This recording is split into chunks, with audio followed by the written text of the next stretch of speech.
Hello students, कैसे हो? और सब बढ़िया।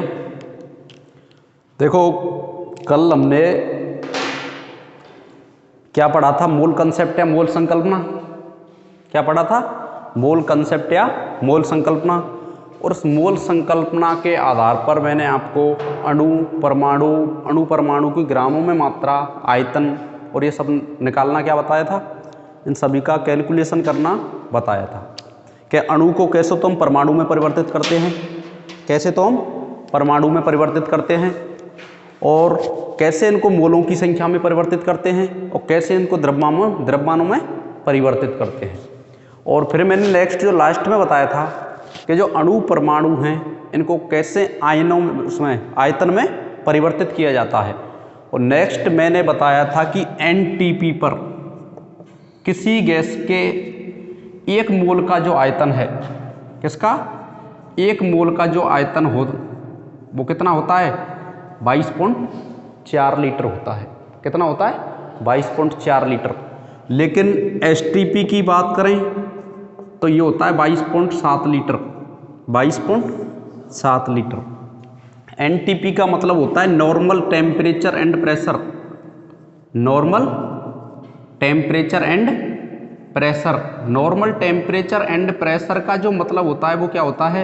नॉर्मल मतलब सामान्य, टेम्परेचर मतलब ताप, और प्रेशर मतलब दाब। अर्थात मैं बोल सकता हूँ सामान्य जो ताप और दाब होता है उस पर किसी गैस के एक मोल का जो आयतन है, कोई भी गैस है, हाइड्रोजन ले ली, क्लोरीन ले ली, ऑक्सीजन ले ली, इसके एक मोल का जो आयतन होता है वो कितना आयतन होता है?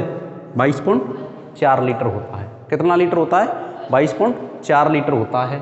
लेकिन हम कंडीशन चेंज कर दें, ये क्या है? मानक, standard temperature and pressure. Standard temperature and pressure. और जब मानक कुछ कंडीशन लगा देते हैं, मानक ताप और दाब पर किसी गैस का जो आयतन होता है, एक मोल गैस का आयतन, कितने का? एक मोल। यहाँ पर भी एक मोल गैस का आयतन है, 22.4 लीटर है। लेकिन मानक परिस्थितियों में, स्टैंडर्ड कंडीशन में 25 डिग्री सेंटीग्रेड ताप पर, मानक कंडीशन होती है 25 डिग्री सेंटीग्रेड ताप होता है और 1 एटीएम दाब होता है, या 1 एटमॉस्फेरिक जो होता है वो दाब होता है। उस पर किसी गैस का जो आयतन होता है, एक मोल गैस का आयतन होता है, वो कितना होता है? 22.7 लीटर होता है। ये मैंने कल तक बता दिया। और एक क्वेश्चन दिया था मैंने, एक KClO3 वाला, KClO3, और ये क्वेश्चन दिया था जो धुंधली वीडियो चल रही है उसमें मैंने एंड में साफ हो गई वो, और उस एंड वाले की दिया था कि KClO3 में के अणु में उपस्थित कितने आयतन हैं, या आयतन की संख्या क्या करनी है? ज्ञात करनी है। इस टाइप से क्वेश्चन दिया था। आज मैं नए टॉपिक का शुभारंभ करता हूं, और नया जो टॉपिक है ये फिजिकल केमिस्ट्री का बहुत ही इम्पोर्टेंट टॉपिक है। और फिजिकल केमिस्ट्री का बहुत ही जो इम्पोर्टेंट टॉपिक है यह है रस समीकरण मिति। क्या है बच्चों? रस समीकरण मिति। और इंग्लिश में बोला जाता है इसको स्टोइकियोमेट्री या स्टोइकियोमेट्रिक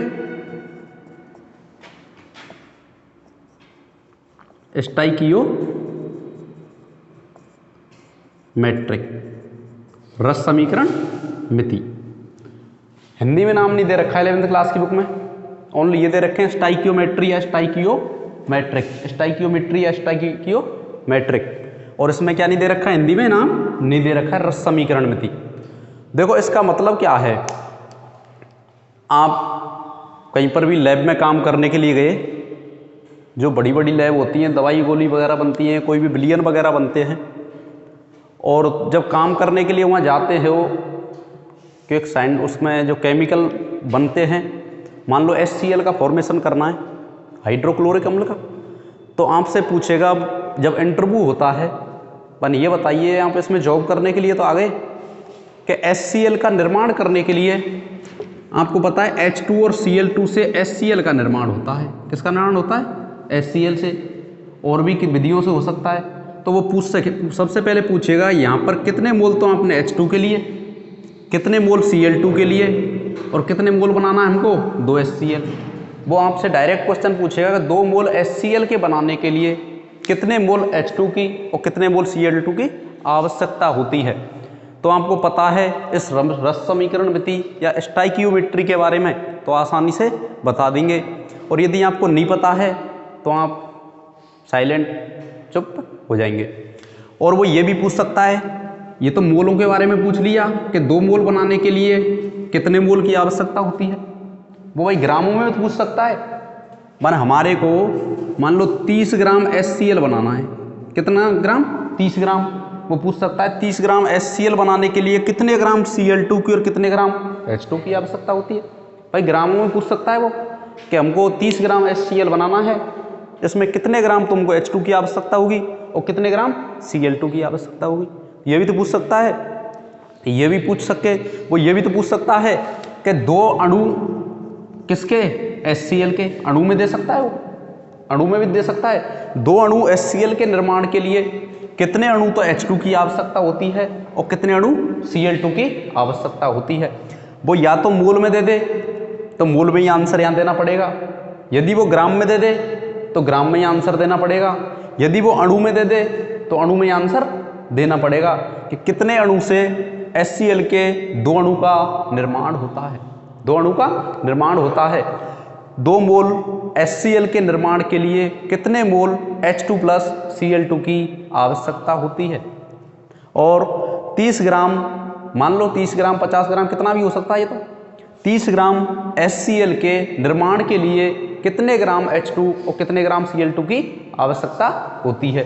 वो इस टाइप से ना दे करके, अभी मैंने बताया ना 22.4 लीटर, इस टाइप से ये वो ऐसे भी तो पूछ सकता है 45 लीटर HCl के निर्माण के लिए कितने लीटर H2 और कितने लीटर Cl2 की आवश्यकता होगी। भाई लीटर में तो पूछ सकता है वो कि 45 लीटर HCl के फॉर्मेशन के लिए, HCl के निर्माण के लिए कितने लीटर H2 और कितने लीटर Cl2 की आवश्यकता होगी। तो अभी तो आपको वहाँ सेलेक्ट कर पाएंगे इंटरव्यू में यदि इसके बारे में जानकारी होगी। जब इसके बारे में जानकारी नहीं होगी, रस समीकरण विधि या स्टोइकियोमेट्री के बारे में आपको, तो क्या केमिस्ट्री आगे सीख पाएंगे। मान लो कोई रिएक्शन होती है और रिएक्शन होती है, आप तो एक तो ये है कि आप यहाँ से पास हो जाएं, रट लिया और चले गए, वन कोई टीचर ने रटा दिया, वन ये और 2-3 बार बोल दिया। एक ये कि आपको बाहरी भी नॉलेज होनी चाहिए कि किस टाइप से इसका निर्माण कर रहे हैं, कहाँ इसका यूज होता है, कहाँ इसका यूज होता है। आप जब केमिकल इंडस्ट्री में जाते हो, केमिकल इंडस्ट्री में MSc वाले लड़के जाते हैं, MSc जैसे MSc ऑर्गेनिक केमिस्ट्री से ज़्यादा जाते हैं, तो वहाँ क्या होता है, उनका इंटरव्यू होता है, जो केमिकल वगैरह होते हैं, केमिकल वगैरह बनते हैं, तो वहाँ पर एक कमेटी बैठाई जाती है और पूछा जाता है इसी टाइप के क्वेश्चन। जब यही नहीं आएगा उन पर, सबसे छोटी चीज़ है, तो क्या उनको सेलेक्ट कर पाएंगे, वो क्या कर पाएंगे, नहीं कर पाएंगे। तो इस रस समीकरण मिति को पढ़ने से पहले सबसे पहले एक और 10th क्लास का टॉपिक आता है संतुलित समीकरण। संतुलित समीकरण, यदि ये संतुलित समीकरण आपको पता है 10th क्लास पढ़ रहे हैं और 10th क्लास में संतुलित समीकरण को संतुलित करना आ गया, तो रस समीकरण मिति या स्टोइकियोमेट्री भी आसानी से आ जाएगी। यदि आपको समीकरण को संतुलित करना ही नहीं आता है तो रस समीकरण मिति में क्या आएगी, प्रॉब्लम आएगी। तो समीकरण संतुलित, सबसे पहले मैं बताऊंगा इसमें समीकरण को संतुलित करना, और फिर नेक्स्ट इसके ऊपर मैं मैथमेटिकल क्वेश्चन वगैरह वो सब कराऊंगा कि कैसे इसमें आंसर निकालते हैं। और ऐसे ही मैंने, यदि आपने वीडियो देखी है मोल कंसेप्ट वाली, कौन सी मोल कंसेप्ट वाली है, मोल संकल्पना वाली, तो उनमें मैंने क्वेश्चन कराए 5-6 क्वेश्चन कराए, कम से कम क्वेश्चन भी दिए उनमें। मैंने आंसर देना है तुमको सॉल्व करके। जो पढ़ रहे हैं उनके तो आंसर व्हाट्सअप पर आ रहे हैं मेरे पे, मैंने नंबर दिया है उसमें। कोई भी किसी भी प्रकार की प्रॉब्लम है आप व्हाट्सअप कर सकते हो, ठीक है। जैसे मैं क्या है, कभी वीडियो बना रहा हूँ वो स्विच ऑफ है, तो स्विच ऑफ है तो इस टाइम तो फ़ोन मिलेगा नहीं, और कभी कभी मैं उठाता ही नहीं हूँ, जैसे साइलेंट रहता है पढ़ने के लिए। तो संतुलित समीकरण क्या है, और आप 10th क्लास में पढ़कर आए हैं, किसमें, 10th क्लास में। भूल गए हो तो यहाँ ध्यान से देखें कि ये H2 और Cl2 की अभिक्रिया होती है और HCl का निर्माण होता है। किसका निर्माण होता है, HCl का। किसका निर्माण होता है, HCl का। तो यहां पर इनको क्या कहते हैं, अभिकारक। क्या कहते हैं, अभिकारक। इनको क्या कहते हैं, उत्पाद। क्या कहते हैं, उत्पाद। तो संतुलित समीकरण का मतलब है, आपको मैंने एक टॉपिक और पढ़ाया था, नियम था लॉ ऑफ मास एक्शन, द्रव्यमान संरक्षण का नियम, रासायनिक संयोजनों के नियम में पहला नियम पढ़ाया था, द्रव्यमान संरक्षण का नियम। और मैंने ये बताया था कि अभिक्रिया से पहले या अभिकारक बोल दूं मैं, और अभिक्रिया के बाद क्या है उत्पाद, के द्रव्यमानों की जो मात्रा है वो समान रहती है। क्या रहती है? समान रहती है, अर्थात कांस्टेंट रहती है। जितना द्रव्यमान इसका रहेगा उतना ही द्रव्यमान इसका रहेगा। इन दोनों का द्रव्यमान मान लो 30 है तो इसका भी 30 ही रहेगा, 30 ग्राम। इनका दोनों का मान लो 40 है तो इसका भी कितना रहेगा? 40। और इसी नियम को कहा जाता है द्रव्यमान संरक्षण का नियम, law of mass action, law of mass action. तो द्रव्यमान संरक्षण के नियम के अनुसार अभिकारक के मोलों की संख्या या अभिकारकों के पदार्थों की मात्रा उत्पादों के पदार्थों की मात्रा क्या होती है? समान होती है। इसे द्रव्यमान संरक्षण के नियम के नाम से जाना जाता है। अब देखो संतुलित समीकरण इसी पर डिपेंड करता है। कैसे करता है? यहाँ पर देखो, आपको पता है कि हाइड्रोजन परमाणु की संख्या कितनी है? यहाँ पर हाइड्रोजन परमाणु की संख्या 2 है। कितनी है? 2। क्लोरीन परमाणु की संख्या 2, कितनी है? 2। अब मैं इनका द्रव्यमान और निकालता हूँ। आपको पता है एक हाइड्रोजन का मोटा मोटी 1 मानते हैं हम, सामान्य तो 1.0088 होता है ना।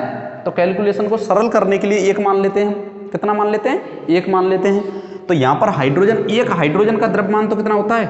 1। और यहाँ पर हाइड्रोजन परमाणु कितना है? 2। तो 1 का गुणा जब 2 से करेंगे तो कितना आया? इसका द्रव्यमान आया 2। मैं यहाँ लिख दूँ पहले, ये द्रव्यमान है। क्या है? द्रव्यमान। और ये क्या? परमाणुओं की संख्या, परमाणुओं की संख्या। ठीक है बच्चों।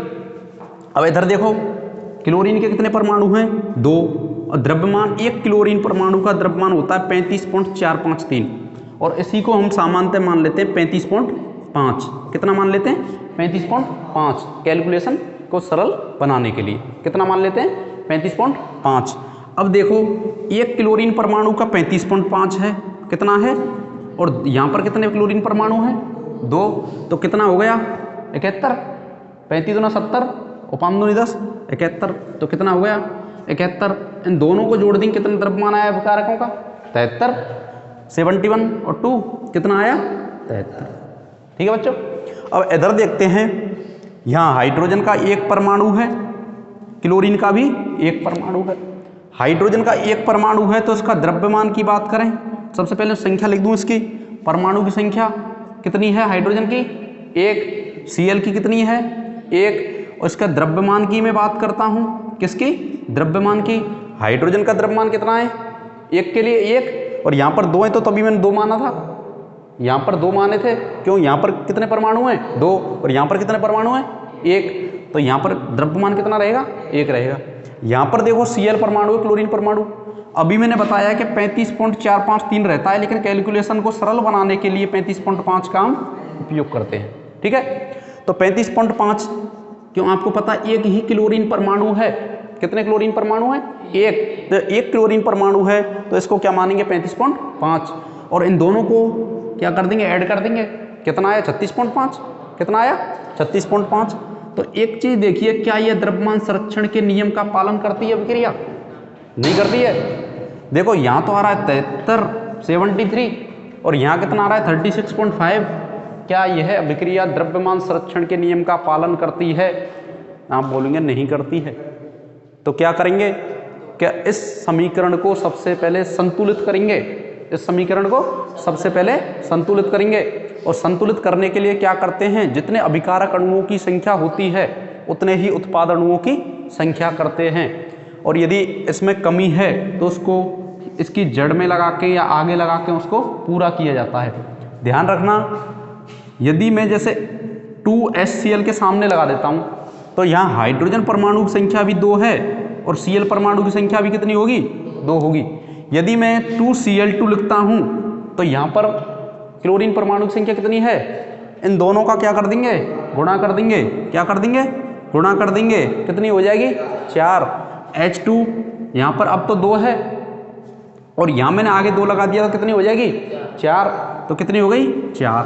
तो देखो मेरे को यहाँ पर इसको हाइड्रोजन के 2 हैं, हाइड्रोजन के दो परमाणु हैं, क्लोरीन के भी दो परमाणु हैं, लेकिन यहाँ पर हाइड्रोजन का एक है, क्लोरीन का एक है। तो मैं क्या करूँगा, इसके आगे 2 लगा दूँ, इसके आगे 2 लगा दूँ। जब इसके आगे मैं 2 लगा दूँ तो यहाँ पर देखिए उसका द्रव्यमान का कैलकुलेशन करके हाइड्रोजन परमाणु की संख्या कितनी है 2, तो यहाँ पर किसका गुणा कर देंगे 2 का। यहाँ पर क्लोरीन परमाणु की संख्या कितनी है 2, यही तो बताया है मैंने। यदि आगे जितनी भी संख्या होती है वह एंड तक मानी जाती है, एंड तक मानी जाती है। ये भी 2 होगा और ये भी 2 होगा। आ रही है ना समझ में। तो ये यहाँ पर कितने क्लोरीन परमाणु हैं 2, तो यहाँ पर भी 2 का गुणा हो जाएगा, मतलब 2 हो गए। इसको मिटा दो, भले 2 हो गए, हो गए। अब यहाँ पर इसका द्रव्यमान निकालो, 2 हाइड्रोजन परमाणु के लिए 2 कि 2 एक के लिए 1 होता है और 2 के लिए 2। क्लोरीन परमाणु की बात करें, 1 के लिए 35.5 और 2 के लिए कितना हो गया 71। अब इन दोनों को जोड़ेंगे 73। अब इस अभिक्रिया को देखिए, क्या यह द्रव्यमान संरक्षण के नियम का पालन करती है, क्या यह द्रव्यमान संरक्षण के नियम का पालन करती है। अब मैं बोल सकता हूँ ये द्रव्यमान संरक्षण के नियम का पालन करती है।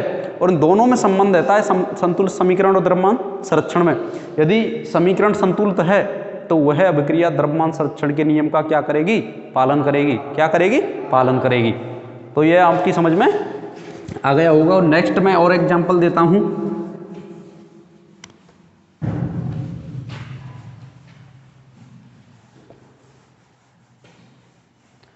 यह आपकी समझ में आ गया। तो रस समीकरण में थी, बहुत ही सरल टॉपिक है, कोई भी टफ नहीं है। और एक मोल कंसेप्ट, मोल कंसेप्ट जैसे आपको कहीं प्रॉब्लम आ रही है वीडियो में, एक ध्यान रखना है मोल समीकरण। उस मोल समीकरण के आधार पर सब कुछ सॉल्व कर सकते हो, सब कुछ सॉल्व कर सकते हो। तो देखो 4Fe plus O2, 4Fe plus O2, इस अभिक्रिया को आपको संतुलित करना है, इस अभिक्रिया को आपको संतुलित करना है। तो क्या करेंगे, जितने अभिकारक अणुओं की संख्या है उतने उत्पाद अणुओं की संख्या मानी जाती है। ठीक है, तो कैसे करेंगे, यहां पर देखेंगे Fe और यहां क्या है ऑक्सीजन। यहां सबसे पहले लिख लूं मैं परमाणुओं की संख्या, क्या लिख लूं, परमाणुओं की संख्या। Fe के परमाणुओं की संख्या कितनी है, कितनी है 4। ऑक्सीजन के परमाणु की संख्या कितनी है 2। इधर देखिए ये Fe और ये ऑक्सीजन। मैं शॉर्ट में लिख देता हूं संख्या किसकी, परमाणुओं की। ठीक है, यहां पर Fe के परमाणु की संख्या कितनी है 4। यहां पर ऑक्सीजन के परमाणु की संख्या कितनी है 3। इसका आगे वाली संख्या से गुणा करेंगे, आगे वाली संख्या से गुणा करेंगे तो कितनी हो गई 6। कितनी हो गई, यहां पर 4, यहां पर 4, ये तो राइट है। यहां पर 6, यहां पर 2, ये तो गलत है। क्या ये समीकरण संतुलित है, नहीं है। तो इसको संतुलित करने के लिए क्या करेंगे, इसके आगे कितना लगाऊं, 3 दूनी 6, तो अब कितना हो गया 6। यदि यह समीकरण संतुलित है तो यह द्रव्यमान संरक्षण के नियम का भी पालन करेगा। ठीक है, और देखो, और भी देखो तुम्हारे बुक में होंगे, बताओ। मैं चलो छोड़ो, मैं बताता हूं अपने मन से। देखो हाइड्रोकार्बन पढ़ा है 11th क्लास में आपने, तो हमारे चलता है 12th चैप्टर में, और 10th में भी है हाइड्रोकार्बन। कार्बन और हाइड्रोजन से बने हुए यौगिक हाइड्रोकार्बन कहलाते हैं। यहाँ पर कार्बन और हाइड्रोजन, इसको मेरे को क्या करना है, जलाना है। क्या करना है, जलाना है। हाइड्रोकार्बन ईंधन के रूप में कार्य करता है, इसको हम जलाते हैं। आप सभी को पता है कि कब ये जो जलता है, कोई भी चीज़ जलती है वो ऑक्सीजन की उपस्थिति में जलती है। खुद सोच सकते हो कि जलाते हैं किसकी उपस्थिति में जलते हैं, ऑक्सीजन की उपस्थिति में। ऑक्सीजन भी गैस है और ये हाइड्रोकार्बन भी गैस है। जब जलती है कोई भी चीज़ तो हम सभी को पता है कार्बन डाइऑक्साइड और जल का निर्माण होता है। किसका निर्माण होता है, कार्बन डाइऑक्साइड और जल का निर्माण होता है। जल कैसा होता है, द्रव अवस्था में, इसलिए इसको एल का मतलब होता है लिक्विड। क्या होता है, लिक्विड। और लिक्विड को हिंदी में क्या बोलते हैं, द्रव बोला जाता है। और जी का मतलब होता है गैस। जी का मतलब क्या होता है, यदि एस आ जाए तो इसको भी क्या बोलेंगे, सॉलिड या ठोस। ये इनकी क्या बताता है, अवस्थाओं को बताता है, ये ठोस है कि द्रव है या गैस है। CO2 क्या रहती है, गैस रहती है। अब इधर देखो, इस समीकरण को संतुलित करना है, इस समीकरण अर्थात अभिकारक अणुओं की संख्या को उत्पाद अणुओं की संख्या के समान करना है, और दोनों की जब संख्या समान हो जाती है तो समीकरण को कैसा माना जाता है, संतुलित समीकरण माना जाता है। अर्थात मैं बोल सकता हूं ये जो समीकरण होगा फिर द्रव्यमान संरक्षण के नियम का पालन करेगा। किस नियम का पालन करेगा, द्रव्यमान संरक्षण के नियम का पालन करेगा। तो इधर देखो, सबसे पहले तो मैं कार्बन परमाणु की संख्या, यहां पर हाइड्रोजन परमाणु की संख्या और यहां पर ऑक्सीजन परमाणु की संख्या, यहां लिख दूं मैं परमाणुओं की संख्या, परमाणुओं की संख्या। अब एक चीज बताइए, परमाणु की संख्या, कार्बन परमाणु कितने हैं, 3, हाइड्रोजन परमाणु कितने हैं, 8, ऑक्सीजन परमाणु कितने हैं, 2। अब यहां पर भी देखता हूं मैं कार्बन, हाइड्रोजन और ऑक्सीजन, कार्बन हाइड्रोजन और 2 है ये, और यहां पर ये 3 है और यहां पर 8 है। ठीक है, यहां पर कार्बन परमाणुओं की संख्या, कार्बन परमाणुओं की, इधर देखिए कार्बन यहां कितने, 1 है और तो कहीं यही नहीं है, यहां पर कितना है, 1। हाइड्रोजन परमाणु देखिए कितने हैं, 2। ऑक्सीजन परमाणु बताइए तुम खुद, 2 तो CO2 में है, किस में है, CO2 में, और 1 जल वाले में है, कितने हैं, 3।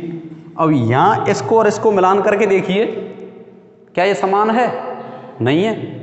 और आप इतना तो जानते होंगे, कंची वगैरह भी खोलिए, इतना ये समान रहता है सब चीज, क्यों, बच्चे तो है नहीं। अब इधर देखो, कार्बन परमाणु की संख्या 3 करनी है मेरे को। सबसे पहले मैं इधर से ही चलता हूं, तो क्या करूंगा, आगे 3 लगा दूंगा, क्या करूंगा, आगे 3 लगा दूंगा।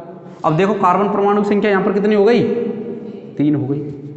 अब दूसरी इसी के नेक्स्ट चलता हूं, हाइड्रोजन परमाणु कितने हैं, 8, यहां कितने हैं, क्या करूंगा मैं, आगे 4 लगा दूंगा, कितने हो गए, 8। अब देखिए कार्बन परमाणु 3 हो गए, हाइड्रोजन परमाणु 8 हो गए, कार्बन परमाणु 3, हाइड्रोजन 8। अब यहां देखिए ऑक्सीजन, यहां तो 2 है, यहां 3 है, 3 नहीं है, ध्यान रखना, ऑक्सीजन 4 तो ये ऑक्सीजन है, इसके जड़ में तो कुछ लग नहीं रहा है, तो उसको 4 ही मानेंगे, और 3 दूनी 6, 6 और 4 कितनी हो गई, 10 ऑक्सीजन परमाणु, कितने, 10 ऑक्सीजन परमाणु। दोबारा से देखेंगे कि यहां पर यह संख्या आगे 4 है, तो एंड तक इसको 4 मानेंगे, तो यहां कोई जड़ में इसके में है नहीं है, तो कितने ऑक्सीजन परमाणु हैं, 4, तो मैंने 4 लिख लिया। यहां पर देखिए इसके जड़ में 2 है, आगे संख्या के स्टोइकियोमेट्रिक कोएफिशिएंट है वो कितना है, 3 है, तो 3 का गुणा 2 से करेंगे, 6 आया, दोनों को जोड़ देंगे, ऑक्सीजन परमाणु संख्या 10।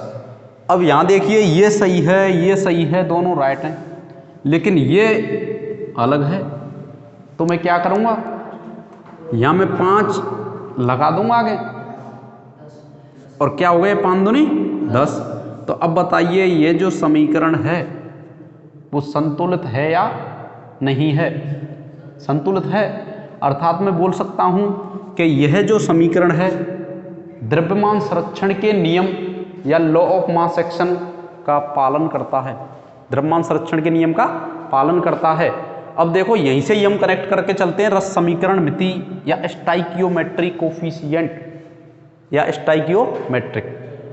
देखो स्टोइकियोमेट्रिक 2 शब्दों से मिलकर बना रहता है, एक तो रहता है स्टोइकियोन, एक तो स्टोकियोन, और एक रहता है मेट्रोन, स्टोकियोन है, एक तो रहता है स्टोकियोन और एक रहता है मेट्रोन, स्टोकियोन और मेट्रोन। स्टोकियोन का मतलब होता है तत्व, इसका क्या वो होता है, तत्व, 2 शब्दों से मिलकर बना होता है स्टोकियोन और मेट्रोन। और स्टोकियोन का मतलब होता है तत्व और मेट्रोन का मतलब होता है मापना। मेट्रोन का मतलब क्या होता है, मापना, अर्थात यह तत्वों के मापन को प्रदर्शित करता है। किसके मापन को, तत्वों के मापन को। अब तत्वों का कैसे मापन करने को प्रदर्शित करता है, ये बताता है कि अभिक्रिया में भाग लेने वाले अभिकारक अणु कितने हैं और उत्पाद में बनने वाले अभिकारक अणु कितने हैं, इनके मापन को बताता है। और एक नाम और आता है रस समीकरण मिति गुणांक, रस समीकरण मिति गुणांक, या इसी को अंग्रेजी में बोलते हैं स्टोइकियोमेट्रिक कोफिशिएंट। जो होता है वो क्या होता है, यहाँ पर ऑक्सीजन जैसे अणु है, इसके आगे जो संख्या होती है ये कहलाता है स्टोइकियोमेट्रिक या रस समीकरण मिति, रस समीकरण मिति गुणांक। क्या कहलाता है, रस समीकरण मिति गुणांक। तो यहां देखिए रस समीकरण मिति गुणांक कितना है, एक भी नहीं है आगे, वो सॉरी एक है, एक तो मान के चलते हैं, वैसे 2 3 4 तो है नहीं है, कितना है एक का गुणा करेंगे तो एक यही संख्या आएगी। तो रस समीकरण मिति गुणांक कितना है यहाँ 1, यहाँ रस समीकरण मिति गुणांक कितना है 5, और यहाँ रस समीकरण मिति गुणांक कितना है 3, और यहाँ रस समीकरण मिति गुणांक क्या है 4। तो आपकी समझ में आ रही होगी कि रस समीकरण मिति या स्टोइकियोमेट्री या स्टोइकियोमेट्रिक का क्या मतलब है। 2 शब्दों से मिलकर बना है, स्टोइकियोन और स्टोकियोन और मेट्रोन। स्टोकियोन का मतलब होता है तत्व और मेट्रोन का मतलब क्या होता है मापना या मापन, मापन या मापना। तो किसके मापन को, तत्वों के मापन को। तत्वों का मापन कैसे करना है, किसी भी रासायनिक अभिक्रिया में अभिकारक अणुओं की जो संख्या है वो उत्पाद अणुओं की संख्या के क्या करता है, मापता है, कितने अभिकारक अणु हैं और कितने उत्पाद के अणु हैं। जैसे एक और मैं एग्जाम्पल लेता हूँ, उसमें आपका संतुलित समीकरण भी आएगा। और नेक्स्ट एग्जाम्पल देखो, मेथेन का सूत्र क्या होता है, 10th में पढ़ गए हैं, मार्स गैस CH4 गैस है ये। इसका मैं क्या करूं, जलाऊं, और जलेगा किसकी उपस्थिति में, ऑक्सीजन की उपस्थिति में। किसका निर्माण होता है, हाइड्रोकार्बन है ये, कार्बन और हाइड्रोजन। हाइड्रोकार्बन को जलाते हैं तो ये ऑक्सीजन की उपस्थिति में जलते हैं। और CO2 और किसका निर्माण होता है, जल का निर्माण होता है। आप सभी को पता है जल कैसा होता है, लिक्विड स्टेट में, द्रव अवस्था में। CO2 कैसा होता है, गैसियस अवस्था में। CH4 कैसा होता है, गैसियस अवस्था में। और ऑक्सीजन भी कैसा होता है, गैसियस अवस्था में। अब यहाँ पर देखिए, यहाँ पर इस क्या सबसे पहले ये देखेंगे क्या यह अभिक्रिया संतुलित है, क्या यह अभिक्रिया संतुलित है। तो कार्बन एटम कितने हैं, 1, यहाँ कितना है 1। हाइड्रोजन एटम कितने हैं, यहाँ कितने हैं। तो क्या करूँगा, 2 लगाऊंगा। क्या करूँगा, 2 लगाऊंगा। ऑक्सीजन एटम 2, यहाँ कितने हैं, कितने हैं 4। 2 तो ये और 2 ये आगे लग रहा है, तो ये 2 ये कितने हो गए 4। और यहाँ देखिए 4 करने के लिए क्या करूँ मैं, 2O2। क्या करूँ, 2O2। इसको बोलते हैं डाई ऑक्सीजन, ऑक्सीजन तो इसको बोलते हैं। और 2 लगा देते हैं डाई ऑक्सीजन, ठीक है, डाई ऑक्सीजन।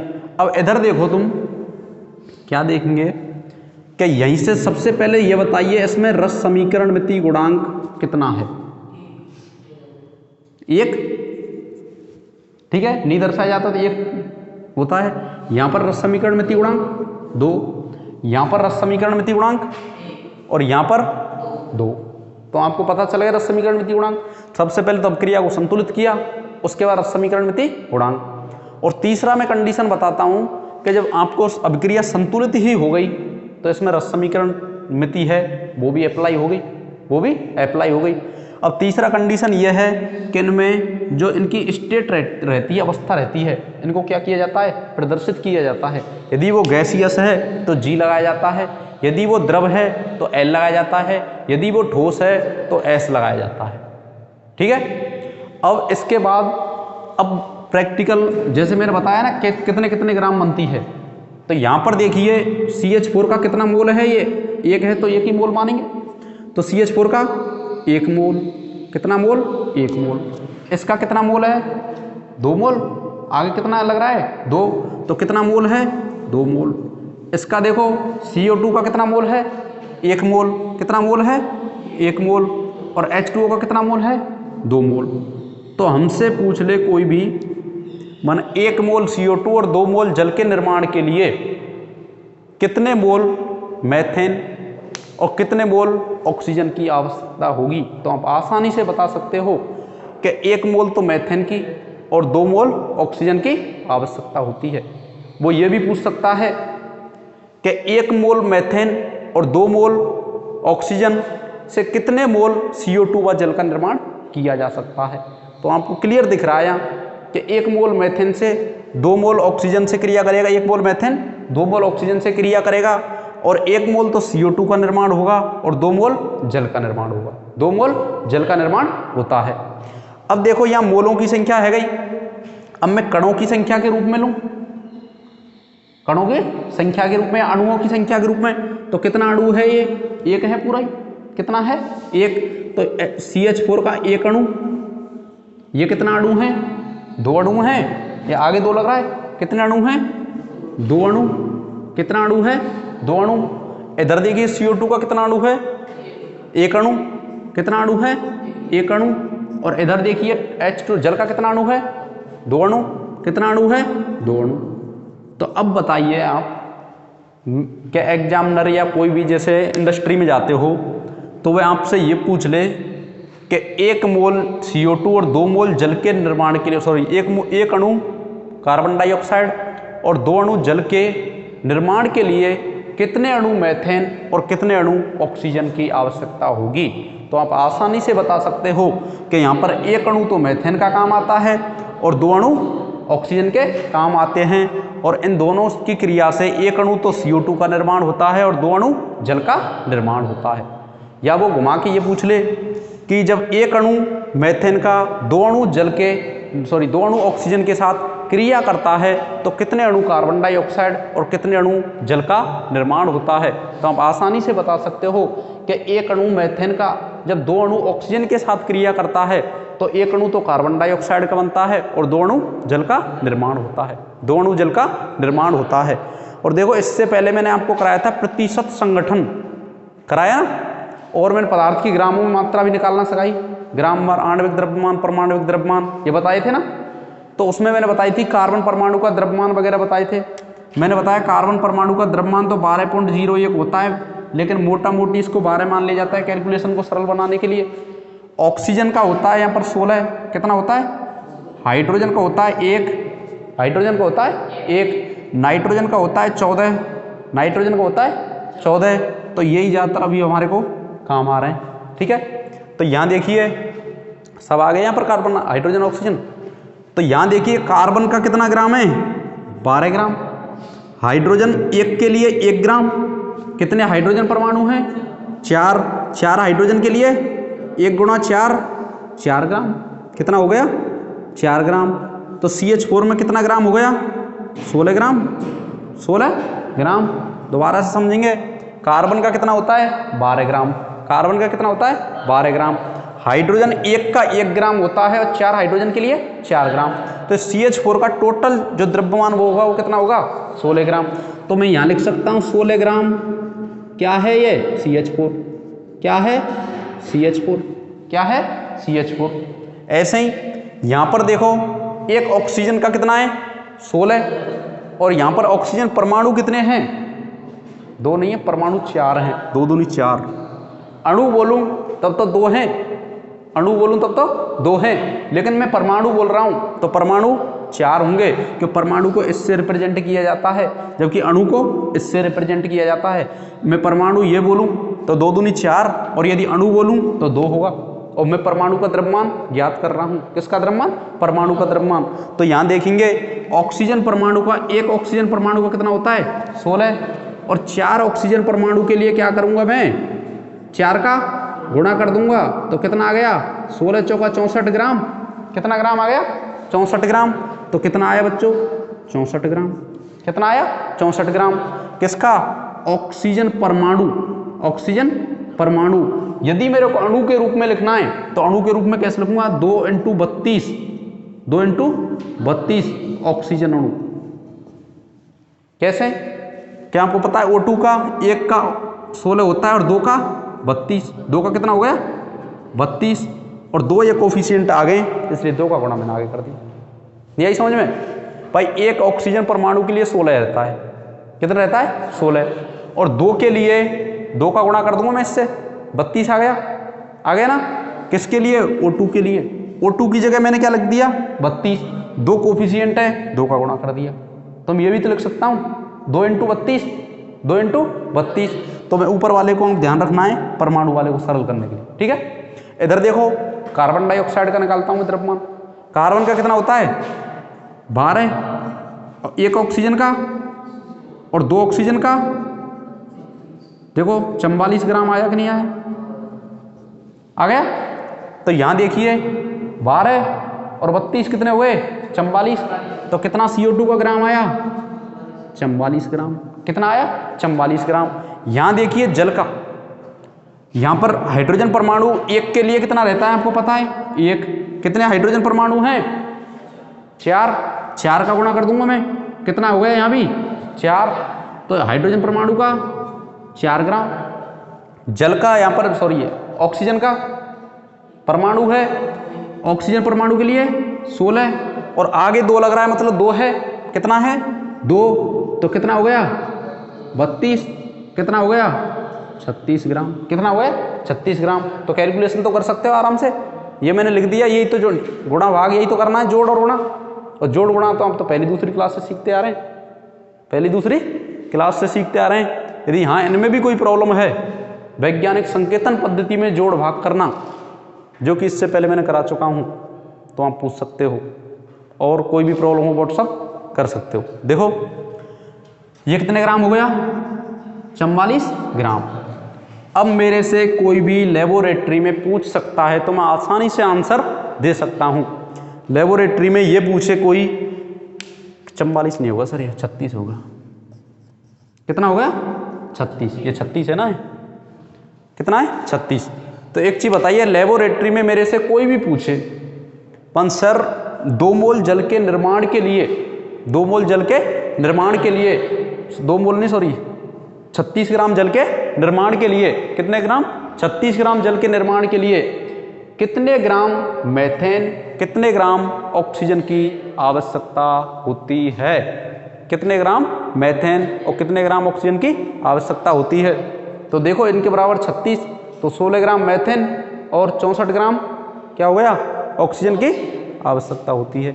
या ये पूछ ले कि 44 ग्राम CO2 के निर्माण के लिए, 44 ग्राम CO2 के निर्माण के लिए कितने ग्राम मेथेन और कितने ग्राम ऑक्सीजन की आवश्यकता होती है, कितने ग्राम मेथेन और कितने ग्राम ऑक्सीजन की आवश्यकता होती है। तो आप आसानी से आंसर दे सकते हो कि हमको 16 ग्राम तो मेथेन आवश्यकता पड़ेगी और 64 ग्राम ऑक्सीजन की आवश्यकता होती है। या हमारे से ये क्वेश्चन पूछ ले कि 44 क्या पूछ ले कि 16 ग्राम मेथेन और 64 ग्राम ऑक्सीजन से कितने ग्राम CO2 और कितने ग्राम H2O का निर्माण होगा, कितने ग्राम CO2 और कितने ग्राम H2O का निर्माण होगा। तो तुम आसानी से बता सकते हो कि सर 16 ग्राम जब मेथेन आपने दिया है, 64 ग्राम आपको ऑक्सीजन दिया है, तो कितने ग्राम CO2 का निर्माण होगा 44 ग्राम, कितने ग्राम जल का निर्माण होगा 36 ग्राम, कितने ग्राम 36 ग्राम। यदि अब आपको कोई भी एक पर्ची पर लिख करके दे दे, बाजार भेज दे, बन बेटा आपको क्या करना है कि 36 ग्राम क्या निर्माण करना है जल का, तो आप मेथेन और ऑक्सीजन ले आओ बाजार से। तो यदि आपने रस समीकरण मिति पढ़ी है तो आसानी से कैलकुलेशन कर लेंगे, मन मत बताए, हमको पता है हम कैसे निकाल लेंगे, आसानी से निकाल लेंगे। यदि आपको रस समीकरण मिति का नहीं पता है, नॉलेज नहीं है, तो आपको कोई पता नहीं रहेगा कि कितना तो मेथेन लाना है, कितना ऑक्सीजन लाना है, कितना मेथेन लाना है, कितना ऑक्सीजन लाना है। अब एक दूसरी बात बताऊं, मैंने मोल कंसेप्ट में यह बताया, मैंने अणुओं की संख्या से द्रव्यमान में इनमें ही परिवर्तन बताया है। मोलों को अणु में परिवर्तित करना, मोलों को ग्रामों में परिवर्तित करना। और आपको मान लो ये बोल दे कि 1 मोल मेथेन और 2 मोल ऑक्सीजन से कितने ग्राम, ये भी तो दे सकता है, मोल से वो ग्राम में पूछ ले, कितने ग्राम CO2 और कितने ग्राम जल का निर्माण होगा। तो तुम आसानी से बता सकते हो कि 1 मोल मेथेन 2 मोल ऑक्सीजन से 44 ग्राम तो CO2 और 36 ग्राम जल का निर्माण होता है, क्योंकि मैंने वहाँ पर मोल कंसेप्ट में मोल को ग्रामों में, मोल को अणुओं में और ग्राम को अणुओं में, ग्राम को मोलों में एक दूसरे के साथ संबंध बताया है। कि मेरा क्वेश्चन जैसे जैसे चलता है मैं वैसे वैसे चलता हूँ। कैसे कि मान लो मोल से ग्राम में पूछा है तो मोल से ग्राम की तरफ ही चलता हूँ मैं। किससे कि 1 मोल में 44 ग्राम होते हैं यहाँ पर, तो इसलिए 1 मोल में ही 44 ग्राम, तो आपको पता है 44/1, फिर जितने में पूछा है वो हम आसानी से निकाल लेंगे, वो आसानी से निकाल लेंगे। जैसे देखो मैं क्वेश्चन दे देता हूँ यहाँ। क्वेश्चन ये है कि यहाँ पर ये जो अभिक्रिया है इसके 2 मोल में 2 मोल से कितने ग्राम CO2 का निर्माण होता है। ये जो अभिक्रिया है इसी अभिक्रिया के दे रहा हूं मैं कि ये जो अभिक्रिया है इस अभिक्रिया के 2 मोल ऑक्सीजन से, कितने मोल ऑक्सीजन से, 2 मोल ऑक्सीजन से कितने ग्राम, 2 मोल ऑक्सीजन से कितने ग्राम, कितने ग्राम CO2 का निर्माण होता है, कितने ग्राम CO2 का निर्माण होता है। तो हम आसानी से याद कर लेंगे, यदि कैलकुलेशन याद है कि 2 मोल इसका रिलेशन है किससे, 44 के साथ। जो 1 मोल पूछूंगा तो ये भी हाफ हो जाएगा, ये भी हाफ हो जाएगा। वहाँ मैंने क्वेश्चन इस लेवल के बहुत ही नॉर्मल टाइप के करा रखे कि यहाँ पे इसको मैं कराऊंगा तो पहले मोल को इसमें चेंज करना पड़ेगा, और जब इसके आधार पे, तो वहाँ यदि आपको समझ में नहीं आए तो आप आसानी से पूछ सकते हो।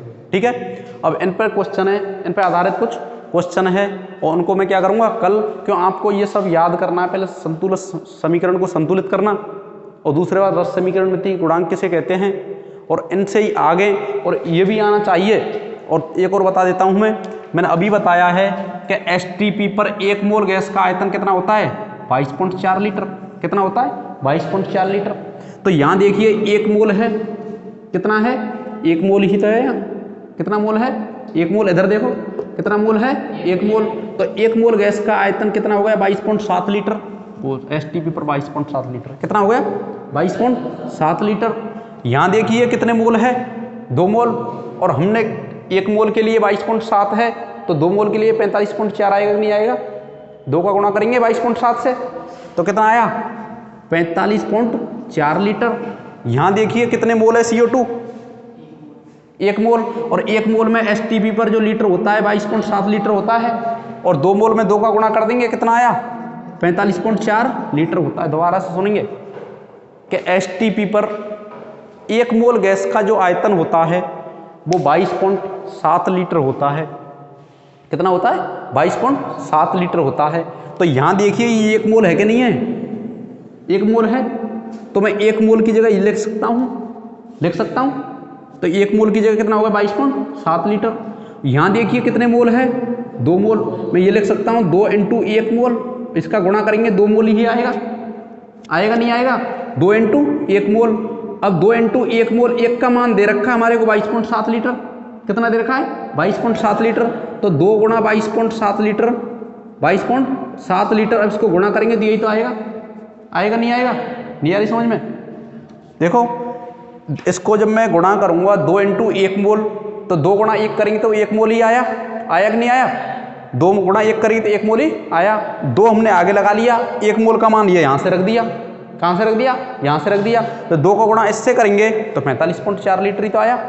अब यहाँ देखिए 1 मोल CO2 है कि कोफिशिएंट इसका कितना है, इसका 1 है। 1 मोल CO2 आपको पता है, 1 मोल किसी भी गैस के लिए 1 मोल जो गैस में आयतन होता है 22.7 लीटर के बराबर होता है। तो यहाँ देखिए 22.7 लीटर मैंने लिख दिया, ये लिख दिया, है कि नहीं है। और यहाँ देखिए कितने मोल है, ये 2 मोल, तो मैं ये लिख सकता हूँ 2 × 1 मोल, 2 × 1 मोल, कि 2 तो कांस्टेंट है, 1 मोल का मान कितना, 22.7 लीटर, कितना है, 22.7 लीटर। उन दोनों का जब गुणा करेंगे 45.4 लीटर, 45.4 लीटर। बताओ आई कि नहीं आई समझ। तो यहाँ कितना आया, 45.4 लीटर। तो हम आसानी से ज्ञात कर सकते हैं कि वो पूछ ले कि CO2 के 22.7 लीटर, CO2 22.7 लीटर का निर्माण करने के लिए कितने लीटर मैथेन, कितने लीटर ऑक्सीजन की आवश्यकता होगी। तो आसानी से बता सकते हैं 22.7 लीटर तो मैथेन होती है, 45.4 लीटर क्या होती है, ऑक्सीजन होती है। और इन पर आधारित क्वेश्चन होते हैं जो कि मैं कल आसानी से इनको कराऊंगा। ये आपको याद होगा तो उनमें मज़ा आएगा, और ये याद होनी चाहिए क्या रिलेशन है इनमें, यदि ये रिलेशन याद नहीं है तो क्वेश्चन आसानी से नहीं हो पाएंगे। मोल संकल्पना में भी यही बताया है मैंने, मोल संकल्पना में भी यही बताया, मोल संकल्पना भी आपको अच्छी तरह से ऐसी याद है। तो फिर इन क्वेश्चनों में या ये फिजिकल जो केमिस्ट्री है इसमें, या लेबोरेटरी में जो प्रैक्टिकल के लिए काम पड़ता है, या कहीं आप जॉब करने जाते हो केमिकल वाली फैक्ट्री में, तो कोई प्रॉब्लम नहीं आएगी। किसी भी प्रकार का कोई क्वेश्चन पूछ ले तो आप आसानी से बता सकते हो। तो थैंक यू बच्चों।